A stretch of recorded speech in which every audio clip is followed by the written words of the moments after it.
السلام علیکم اپنے پیارے سننے والوں کو مالا کی قسط 9 میں خوش آمدید۔ چلی ویک کے اس چھوٹے سے گھر میں اس وقت دوپہر کا وقت تھا۔ ماہی لیونگ روم کے صوفوں پہ تکیوں کے سہارے ٹیک لگائے نیم دراز تھی۔ ہاتھ میں ریموٹ تھا اور بے توجہ سے چینل بدل رہی تھی۔ دفعتاً اس کی نگاہ ٹی وی کیبنٹ پہ پھسلتی گئی۔ وہ بدقت اٹھی اور ننگے پیر چلتی کیبنٹ تک آئی۔ اسے کھولا اور اپنی اسکیچ بک نکالی۔ واپس صوفے پہ بیٹھتے ہوئے وہ دھیرے دھیرے صفحے پلٹانے لگی، یہاں تک کہ وہ تصویر سامنے کھل گئی۔ مابینہ اس تصویر کو دیکھے گئی، خاموشی سے، پلک جھپکائے بغیر۔ وہ ایک 3-4 سال کے بچے کی تصویر تھی۔ ان کی زندگیوں میں جو بھی مسائل تھے ان سب کا ذمہ دار یہ بچہ تھا۔ کیا وہ مالا کی طرح ہاتھ پہ ہاتھ دھرے بیٹھی رہے گی؟ کیا وہ اس حقیقت کو جھٹلانے کی کوشش کرے گی جو اس کے سامنے منہ کھولے کھڑی تھی؟ وہ حقیقت جو اس کو نگلنے کے لیے تیار تھی، بلکہ اس کو کیا، اس کے پورے خاندان کو۔ نہیں، وہ مالا نہیں تھی، وہ ماہی تھی۔ اسے اس معاملے کو خود ہی ختم کرنا تھا۔ کوئی ماہی کی نہیں سنتا، لیکن وہ ایک بات جانتی تھی، ماہی کا اندازہ کبھی غلط نہیں ہوتا۔ اس نے موبائل اٹھایا اور ڈاکٹر رائد کے نام سے ایک چیٹ کھولی، پھر اس کی انگلیاں ٹائپ کرنے لگی۔ میں آپ سے ملنا چاہتی ہوں، کیا کل یا پرسوں ہم مل سکتے ہیں؟ ڈاکٹر رائد اس کے شہر سے 1.5 گھنٹے کی مسافت پہ مشہور شہر وینکوور میں رہتے تھے۔ وینکوور ایک بہت بڑا شہر تھا، دنیا کے مہنگے ترین شہروں میں سے ایک۔ عباد اور وہ ویکنڈ پر وینکوور جایا کرتے تھے۔ وہ وہاں دن گزارتے، شاپنگ کرتے اور پھر واپس آ جاتے۔ وہ وہاں سیر و تفریح کے لیے جاتے تھے، انجوائے کرنے، مزے کرنے۔ مگر اس دفعہ ماہی وہاں کچھ اور لینے جائے گی، ان تمام سوالوں کے جواب لینے جو اس کو راتوں کو جگائے رکھتے تھے۔ اگلا پورا دن گھر کے کاموں میں گزرا۔ وہ بخت بی سے صفائیاں کرواتی رہی، پھر رمضان کے آنے سے پہلے کچھ چیزیں بنوا کے فریز کروانی تھی، گروسری لانی تھی۔ ایسے میں معید سے بات کرنا اسے یاد ہی نہیں رہا۔ دوپہر میں عاصم کا فون آ گیا۔ تمہارے پرفیکشنسٹ کزن نے آفس لے لیا ہے۔ اس نے مزید کوئی شکایت نہیں کی۔ اس نے کہا کہ یہ آفس چونکہ کشمالہ کو پسند آ گیا تھا اس لیے وہ مزید نہیں سوچنا چاہتا۔ وہ مسکرا دی۔ زیاد کو احساس ہو گیا تھا، اسے اچھا لگا۔ شام میں زیاد کا معذرتی میسج بھی آیا۔ اس نے ڈائریکٹ سوری نہیں کہا تھا، لیکن وہ فکر مند تھا کہ کشمالہ اس کو غلط نہ سمجھے۔ اس نے بھی کوئی بات نہیں لکھ کے بھیج دیا۔ رات گئی، بات گئی۔ نیورولوجسٹ سے اپائنٹمنٹ کنفرم ہے نا سوموار کی؟ معید رات کھانے کی ٹیبل پہ آیا تو مالا نے پوچھا۔ وہ تینوں اب اکٹھے کھانا کھاتے تھے، بالخصوص رات کا کھانا۔ معید نے لقمہ توڑتے ہوئے سر جھکائے جی کہہ دیا۔ ساتھ ساتھ وہ اپنے فون پہ بھی لگا تھا۔ معید کی زندگی اس کے فون سے شروع ہو کے اسی میں ختم ہوتی تھی۔ دفعتاً معید نے متلاشی نظروں سے ٹیبل کو دیکھا۔ بخت بی نے میرا سلاد الگ سے پھر نہیں بنایا؟ کہا تو تھا میں نے۔ معید نے افسوس سے نفی میں سر ہلایا۔ بخت بی کے وعدے اور وائکرل کے دھاگے پہ کبھی بھروسہ نہیں کرنا چاہیے۔ ایک تو معید کی یہ سرجری والے ریفرنس اسے سمجھ میں نہیں آتے تھے۔ سرجری سے اسے یاد آیا اسے معید کو کچھ بتانا تھا۔ ماں چپ چاپ اپنا کھانا کھا رہی تھی۔ وہ انگریزی میں کہنے لگی، معید تمہیں نہیں لگتا ماں کے چہرے کا بایاں حصہ تھوڑا ڈیویٹ کر رہا ہے؟ موبائل پہ چلتی ڈاکٹر معید مبین کی انگلیاں تھم گئی۔ اس نے دھیرے سے گردن اٹھائی۔ اس کی آنکھیں ماں کے چہرے تک گئی۔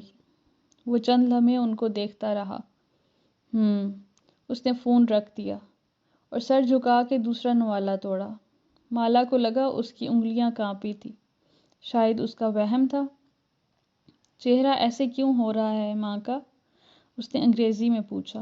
ہو جاتا ہے، اولڈ ایج، وہ نظریں ملائے بغیر بولا۔ وہ اوکے کہہ کے واپس کھانا کھانے لگی۔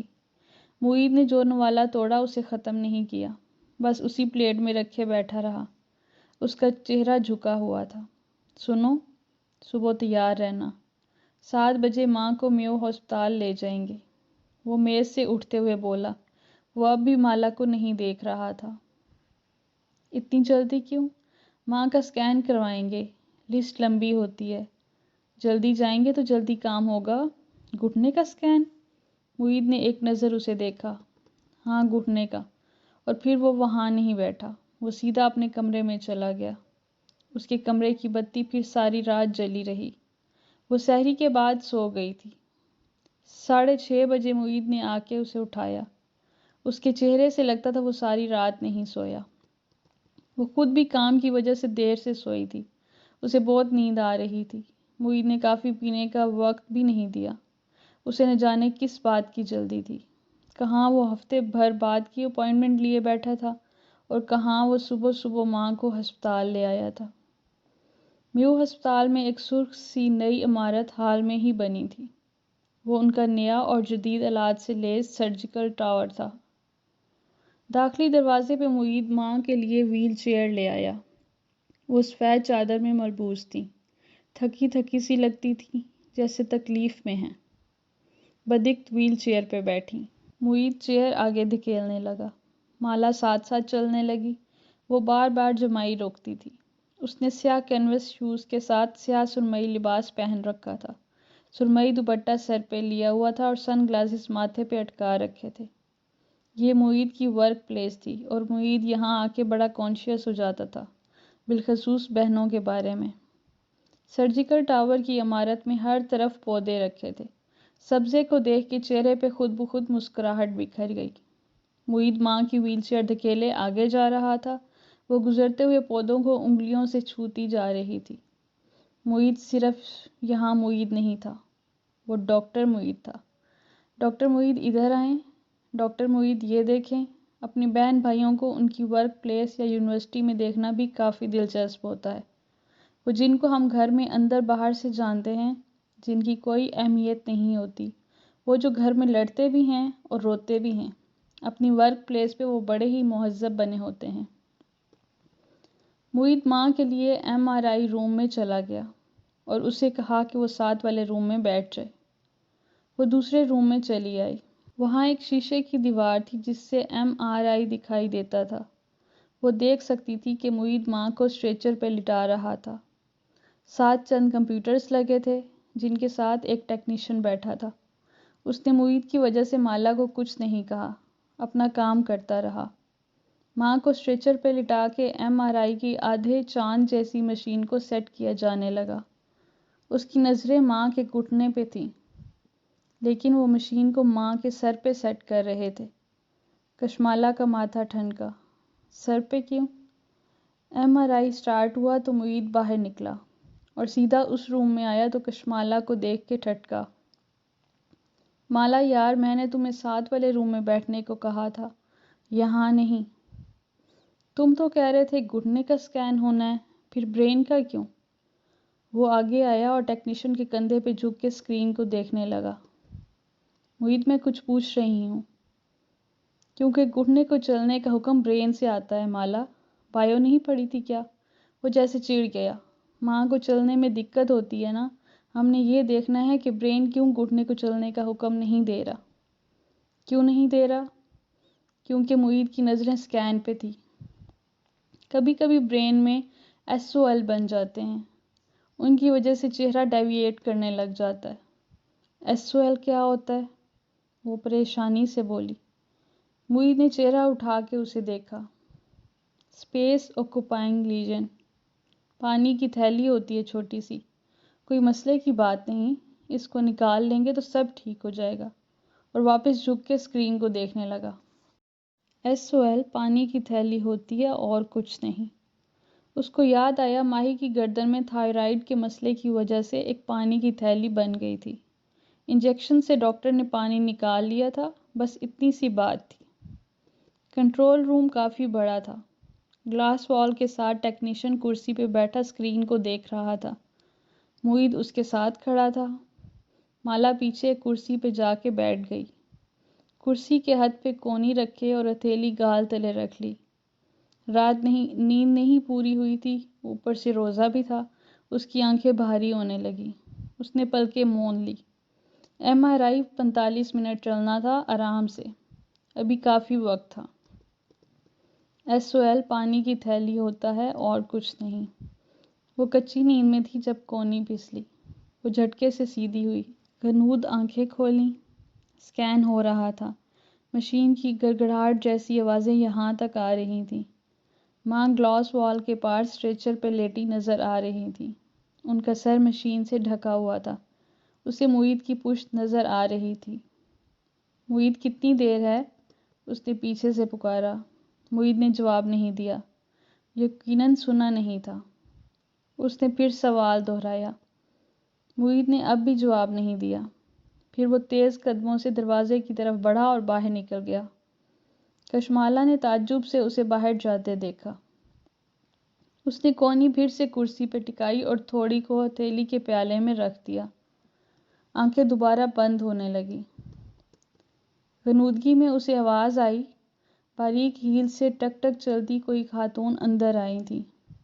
وہ تیزی سے سیدھی ہوئی اور آنکھیں پوری کھول لیں۔ ایک تو صبح کافی نہ پیے تو ذہن فریش ہی نہیں ہوتا۔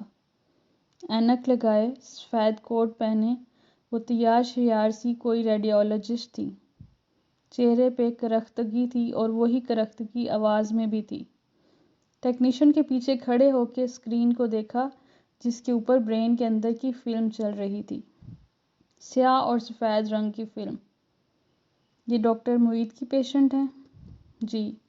کشمالہ اٹھ کھڑی ہوئی۔ ریڈیولوجسٹ نے مڑ کے اسے اینک کے اوپر سے دیکھا۔ آپ ڈاکٹر ہیں؟ نہیں، میں ڈاکٹر معید کے ساتھ ہوں۔ پھر اس نے اسکرین کی طرف دیکھا۔ برین سکین کو وہ سمجھ نہیں سکتی تھی۔ وہ سیاہ اور سفید تھا۔ وہ کوئی اور زبان تھی۔ کوئی ایس او ایل ہے کیا ان کے برین میں؟ وہ قدم قدم چلتی اس کے ساتھ آ کھڑی ہوئی۔ اسکرین کو ایسے دیکھا جیسے ان پڑھ کتاب کو دیکھتا ہے۔ جی؟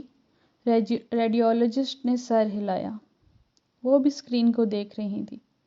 کشمالہ نے ایک نظر دروازے کو دیکھا۔ وہ شیشے کا تھا۔ اس کے پار کوریڈور میں معید کھڑا نظر آ رہا تھا۔ اس کی مالا کی طرف پشت تھی۔ وہ بیچ کوریڈور میں کھڑا کیا کر رہا تھا؟ کچھ غلط تھا۔ اس سارے منظرنامے میں کچھ تھا جو بہت غلط تھا۔ نیند اس کے دماغ سے غائب ہونے لگی۔ اس نے کھنگار کے ریڈیولوجسٹ کو پکارا۔ ایس او ایل کیا ہوتا ہے؟ اسپیس آکوپائنگ لیجن، خشک سا جواب آیا۔ مگر وہ کیا ہوتا ہے؟ اس نے اصرار سے پوچھا۔ ریڈیولوجسٹ نے اسپاٹ انداز میں اسے دیکھا اور ایسے اطلاع دی جیسے خبر پڑھ کے سناتے ہیں۔ Brain tumour. کہتے ہیں کچھ الفاظ انسان کا سانس روک دیتے ہیں۔ ہوا نہ اندر آتی ہے نہ باہر جاتی ہے۔ انسان کی رنگت سفید پڑنے لگتی ہے اور ہونٹ نیلے۔ وہ پتھرا جاتا ہے جیسے نیلے ہونٹوں اور سفید مٹی سے بنا کوئی مجسمہ ہو۔ ریڈیولوجسٹ تبصرہ کر رہی تھی۔ ڈاکٹر معید اس سٹیج پہ لائے ہیں پیشنٹ کو؟ برین میں تو تباہی مچی پڑی ہے۔ ٹیکنیشین کھنکھارا اور آہستہ سے سرگوشی کی۔ یہ ڈاکٹر معید کی والدہ ہیں۔ شاید وہاں خاموشی چھا گئی تھی۔ شاید وہ ابھی تک کچھ بول رہی تھی۔ اس نے خود کو دروازے کی طرف بڑھتے دیکھا۔ قدم قدم وہ معید کی طرف بڑھ رہی تھی۔ اس نے معید کے کندھے کو چھوا۔ اس کے ہاتھ برف ہو رہے تھے اور معید کا کندھا اس سے بھی ٹھنڈا تھا۔ اس نے زور سے اس کا رخ اپنی طرف موڑا۔ معید؟ وہ رو رہا تھا۔ گردن نیچے کیے وہ بچوں کی طرح رو رہا تھا۔ تم نے کہا تھا ایس او ایل پانی کی تھیلی ہوتا ہے؟ وہ رو نہیں رہی تھی، وہ پوچھ رہی تھی۔ شوق اور بے یقینی کا تاثر اس کی آنکھوں میں پتھر ہو چکا تھا۔ معید نے بھیگی آنکھیں اٹھا کے اسے دیکھا، پھر نفی میں سر ہلایا۔ بہت بڑا ہے، بہت بڑا ہے، اس نے دہرایا۔ وہ اس شے کا نام بھی نہیں لینا چاہتا تھا۔ وہ پھٹی پھٹی نظروں سے اسے دیکھے گئی۔ برین کے 1/3 حصے پہ پھیلا ہے، وہ بڑبڑایا۔ وہ بس جہاں کھڑی تھی وہیں کھڑی رہ گئی۔ آنسو ٹپ ٹپ آنکھوں سے گرنے لگے۔ ذہن ابھی تک سن تھا۔ گھر واپسی کا سفر خاموشی سے کٹا۔ وہ پچھلی سیٹ پہ بیٹھی کھڑکی سے باہر دیکھ رہی تھی۔ سڑکوں پہ لوگ مصروف دکھائی دے رہے تھے، اپنی اپنی دنیا میں مگن۔ ساتھ سے ایک میوزک بجاتی گاڑی گزری۔ کیا لوگوں کی زندگی میں اب بھی خوشیاں تھیں؟ لوگ کیسے ہنس بول رہے تھے۔ ایک بل بورڈ پہ پراپرٹی کا اشتہار چل رہا تھا، قسطوں پہ پلاٹ۔ کیا لوگ اب بھی اگلے کئی سال کی پلاننگ کر سکتے ہیں؟ میری ماں کو برین ٹیومر ہے، دنیا میں دوسرے لوگوں کی زندگی کیسے چل سکتی ہے؟ معید کی آنکھیں بار بار گیلی ہوتی تھی، وہ بار بار ان کو کف سے رگڑتا تھا۔ فرنٹ سیٹ پہ بیٹھی ماں نے چہرہ موڑ کے اسے دیکھا۔ کیا ہوا ہے معید؟ وہ بے خبر تھی۔ الرجی ہو رہی ہے آنکھوں میں، اس نے گیلی بھاری آواز میں کہا۔ گھر جا کے تمہیں اینٹی الرجی دیتی ہوں، ٹھیک ہو جائے گی۔ ماں آدھی ڈاکٹر بھی تھی، کسی زمانے میں ان کو ڈاکٹر بننے کا شوق تھا، لیکن نانا نے بننے نہیں دیا۔ شادی کے بعد پرائیویٹ پڑھ کے انہوں نے ماسٹرز کر لیا، وہ بھی اسلامیات میں، لیکن ان کا ڈاکٹر بننے کا شوق کبھی نہیں گیا۔ اپنے بچوں کا خود علاج کرتی تھی۔ بیٹیاں تو آرام سے بڑی ہو گئی، لیکن معید بچپن سے بہت بیمار ہوتا تھا۔ پیدا ہوا تو یرکان ہوا، پھر ڈبل نمونیا۔ ماں کہتی تھی لڑکے ایسے ہی ہوتے ہیں، بہت بیمار ہوتے ہیں، ان کی بیماری پہ پریشان نہیں ہونا چاہیے، وہ بڑے ہو ہی جاتے ہیں۔ لیکن ماں نے کبھی یہ نہیں بتایا کہ ماں بیمار ہو جائے تو کیا کرتے ہیں۔ گیٹ کیف نے کھولا۔ وہ بغور مالا اور معید کی شکل دیکھ رہا تھا، لیکن بولا کچھ نہیں۔ وہ ماں کو اندر لے آئے، انہیں بیڈ پہ لٹایا، ان کو نیند آ رہی تھی۔ معید نے کہا کہ وہ سو جائیں۔ بخت بی کو ان کے ساتھ چھوڑا۔ بخت بی باری باری ان دونوں کے تاثرات دیکھ رہی تھی، مگر وہ بھی کچھ نہیں بولی۔ کشمالہ اور معید اس چہرے کے ساتھ واپس نہیں آئے تھے جس کے ساتھ وہ گئے تھے۔ بخت بی کو ماں کے پاس چھوڑ کے معید نے اس کا ہاتھ پکڑا اور سیڑھیاں چڑھنے لگا۔ انہیں آپس میں بات کرنی تھی۔ اوپر مالا کے ہوم آفس میں آ کے معید نے دروازہ بند کیا، پھر وہ آمنے سامنے کرسیوں پہ بیٹھے۔ یہ کس ٹائپ کا ٹیومر ہے؟ اس کی آنکھیں معید کے چہرے پہ امید تلاش کر رہی تھیں۔ یہ مجھے نہیں پتا۔ تم کیسے ڈاکٹر ہو، تمہیں کیوں نہیں معلوم؟ اس کی آواز بلند ہوئی۔ میں نیورو سرجن نہیں ہوں مالا، میں جنرل سرجن ہوں۔ ہر ڈاکٹر ہر چیز میں ماہر نہیں ہوتا۔ معید کا وہ پہلا جذباتی فیز گزر چکا تھا، اب وہ سنبھلا ہوا تھا اور تحمل سے بتا رہا تھا۔ اس لیے آج ہم ماں کی رپورٹس نیورو سرجن ڈاکٹر وہرا کے پاس لے کر جائیں گے۔ وہ بتائیں گے یہ کس قسم کا ٹیومر ہے، سرجری ہو سکتی ہے یا نہیں۔ وہ بھیگی آنکھوں سے اسے دیکھے گئی۔ اسے معید کی کسی بات کا فی الحال اعتبار نہیں تھا۔ مالا، دیکھو کچھ ٹیومر آپریشن سے نکالے جاتے ہیں، کچھ کے لیے گاما نائف کرتے ہیں، یعنی شعاؤں وغیرہ سے ان کو ختم کیا جاتا ہے، اور کچھ ٹیومرز کا کوئی علاج نہیں ہوتا۔ اب ہم کیا کریں گے؟ مالا، وہ ہماری ماں ہیں، ہم ان کا علاج کروائیں گے، ہمارے پاس وسائل ہیں، دوا اور سرجری کے پیسے ہیں، میں خود ڈاکٹر ہوں، تم بھی یہاں آ گئی ہو، ہم اپنی ماں کا خیال رکھیں گے۔ میں اپنی ٹریننگ فریز کروا رہا ہوں، ہم کوئی اور کام نہیں کریں گے، ہم صرف ماں کے پاس ہوں گے ہر وقت۔ میں اتنے سال ان کے پاس نہیں تھی، میں ان کے پاس کیوں نہیں تھی؟ صدمے کی پہلی چوٹ اگر شوق ہوتا ہے تو دوسری چوٹ گلٹ کی پڑتی ہے، خود کو الزام دینا، اپنا قصور ڈھونڈنا، کیونکہ انسانی دماغ کو کسی نہ کسی پہ الزام رکھنا ہوتا ہے۔ میں ان کے پاس ہو کے بھی اپنی ٹریننگ میں اتنا مصروف تھا کہ مجھے ان کے پاس بیٹھنے کا وقت نہیں ملتا تھا۔ میں اتنے عرصے تک دیکھ ہی نہیں سکا کہ ان کا چہرہ ڈیویٹ ہو رہا ہے۔ میں تو اپنے بیچ کے سب سے برائٹ اسٹوڈنٹس میں سے تھا۔ میں ماں کو روز دیکھتا تھا۔ مجھے کیوں نہیں پتہ چل سکا؟ کیونکہ اپنی ماں کے لیے کوئی یہ تصور نہیں کرنا چاہتا معید۔ معید کی آنکھوں سے آنسو بہنے لگے۔ وہ گیلی سانس اندر کھینچتے ہوئے اٹھا۔ میں میو واپس جا رہا ہوں، ماں کی رپورٹس اور فلم اٹھانے، اور مجھے اللہ سے پوری امید ہے، اللہ تعالیٰ میری ماں کو شفا دے گا۔ ہم دعا کریں گے اور علاج کروائیں گے، دیکھنا وہ بالکل ٹھیک ہو جائیں گی۔ کلاسک معید ہر بات میں امید ڈھونڈ لیتا تھا، اور اتنے وثوق سے کہتا تھا کہ کشمالہ کو یقین ہونے لگتا تھا، لیکن آج وہ معید پہ بھروسہ نہیں کرنا چاہتی تھی۔ وہ ساتھ ہی کھڑی ہوئی۔ معید، اب تم مجھ سے کچھ نہیں چھپاؤ گے، ہم دونوں اڈلٹس ہیں، مجھے بھی اپنی ماں کے بارے میں حقیقت جاننے کا حق ہے. میں تمہارے ساتھ ہر ڈاکٹر پہ جاؤں گی. وہ بظاہر حتمی لہجے میں کہہ رہی تھی، لیکن ایک عجیب سی بے بسی نے سارے وجود کو جکڑا ہوا تھا. کیا ماں کا ٹیومر قابل علاج تھا؟ معید اسے سچ نہیں بتائے گا. وہ معید کو بچپن سے جانتی تھی. وہ سارا پریشر خود لیتا جائے گا، لیکن اپنی بہنوں کو پریشان نہیں کرنا چاہے گا. بہنیں، یہ لفظ ہتھوڑے کی طرح اس کے سر پہ برسا. ماہی، وہ بھی تو بہن تھی، اسے کون بتائے گا؟ بلکہ سوال یہ تھا کہ اسے کیسے بتایا جائے. اور تب اسے احساس ہوا کہ معید کوئی SOL کو پانی کی تھیلی کہتا تھا. اپنی بہن کو یہ سب بتانا آسان نہیں ہوتا. مالا پھر معید کی بڑی بہن تھی، لیکن ماہی، وہ تو سب سے چھوٹی تھی اور وہ ماں سے سب سے زیادہ اٹیچڈ تھی. اس کی ماں اور عباد کے علاوہ کوئی دوست نہ تھا. وہ بچپن سے اب تک اپنی ساری دوستی، ساری لڑائیاں، سارے مقابلے ماں سے کیا کرتی تھی. وہ اپنے سارے مسئلے لے کر ماں کے پاس آتی تھی. اسے کانٹا بھی چبھ جاتا تو وہ پورا ڈرامہ کر کے ساری دنیا سر پہ اٹھا کے ماں کے پاس آ جاتی. اب وہ کس کے پاس جائے گی؟ ماہی کو نہیں بتاتے، معید نے فوراً کہا. اسے پریشان کرنے کی کیا ضرورت ہے؟ اپنی ماں کے لیے پریشان ہونا ماہی کا فرض ہے، اور ماہی کوئی بیبی نہیں ہے. ہم اس سے یہ نہیں چھپا سکتے.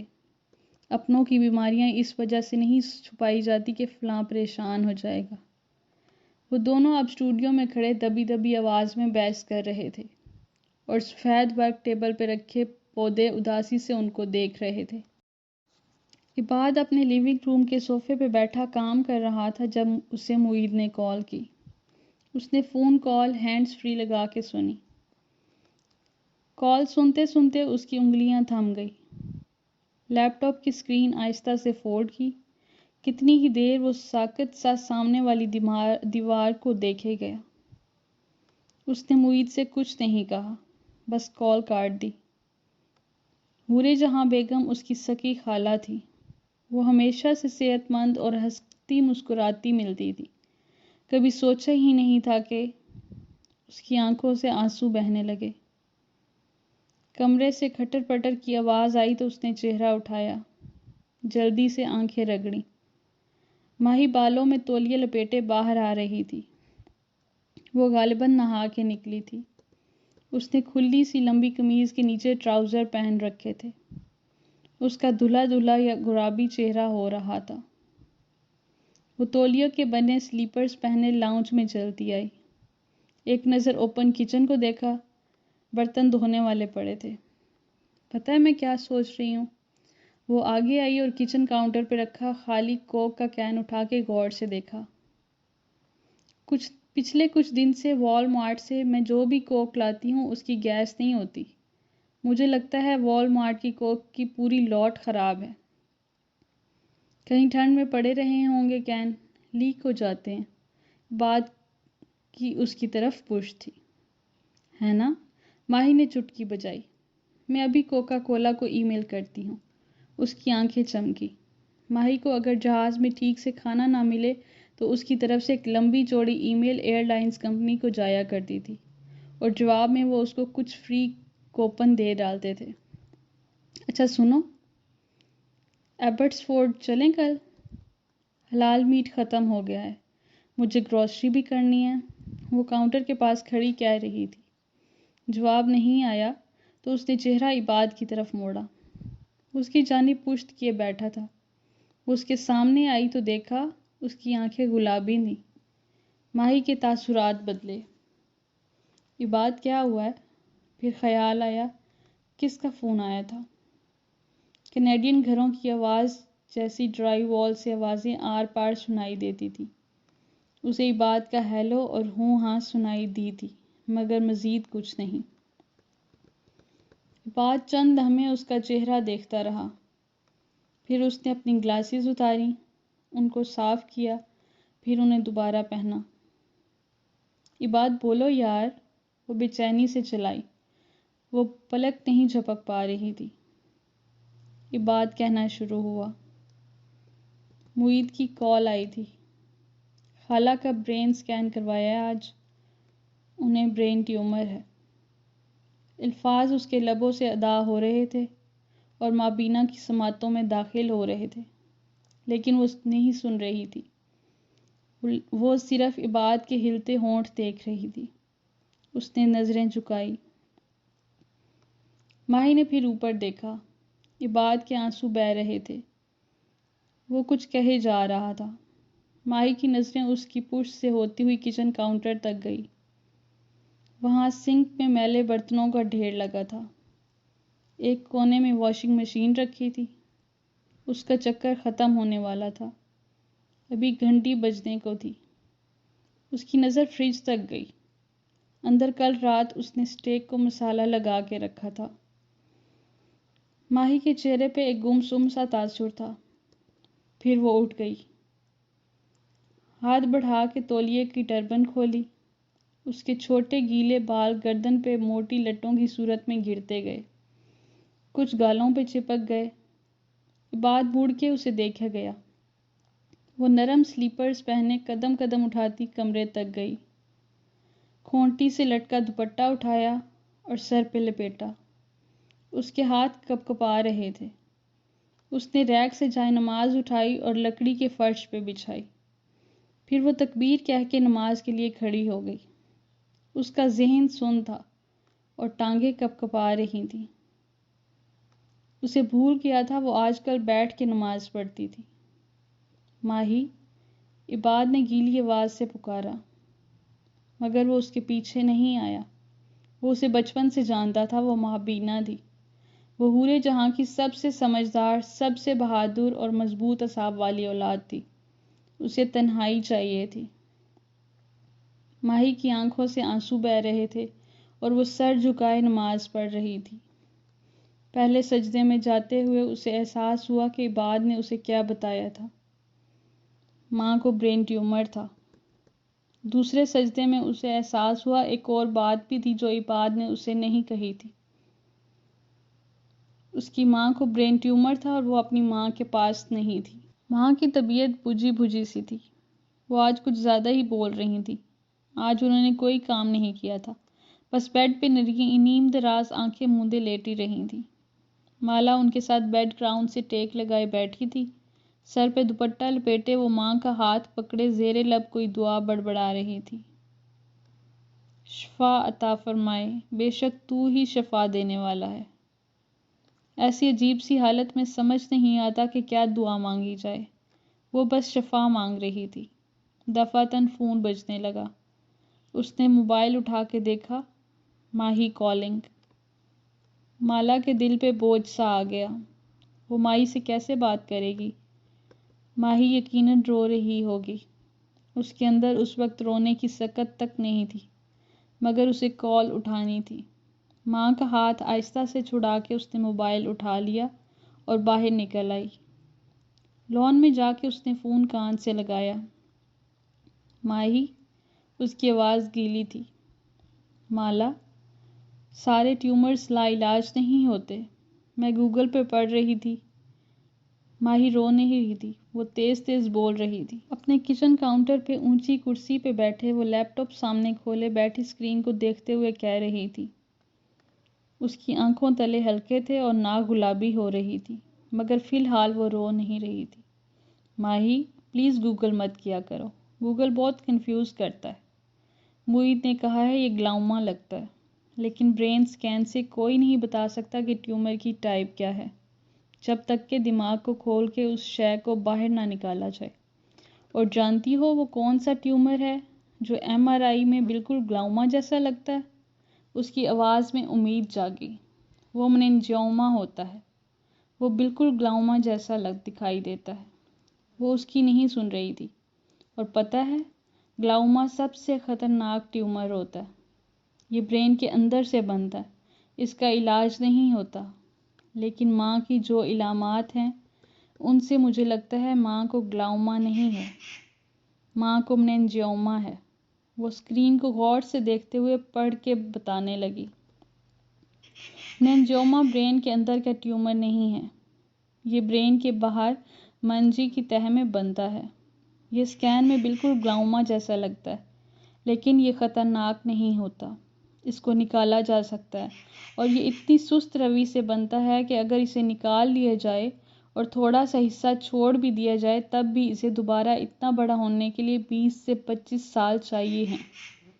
میں نے یہاں اتنے لوگوں کے کیسز پڑھے ہیں مالا، جن کو مننجیوما آپریٹ ہوا تھا اور پھر وہ 20-25 سال تک بالکل فٹ اور صحت مند رہے تھے۔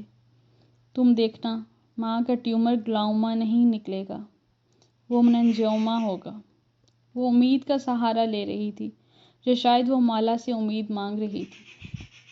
ماہی، اس نے گہری سانس لی۔ ماں ٹھیک ہو جائیں گی۔ ایک آنسو اس کی آنکھ سے ٹپکا اور گال سے پھسل کے گردن تک چلا گیا۔ میری ماں کو کچھ نہیں ہوگا، وہ بڑبڑائی، پھر اس نے کال کاٹ دی۔ ماہی ٹھیک نہیں تھی، وہ جانتی تھی، مگر وہ ماہی کے لیے کچھ نہیں کر سکتی تھی۔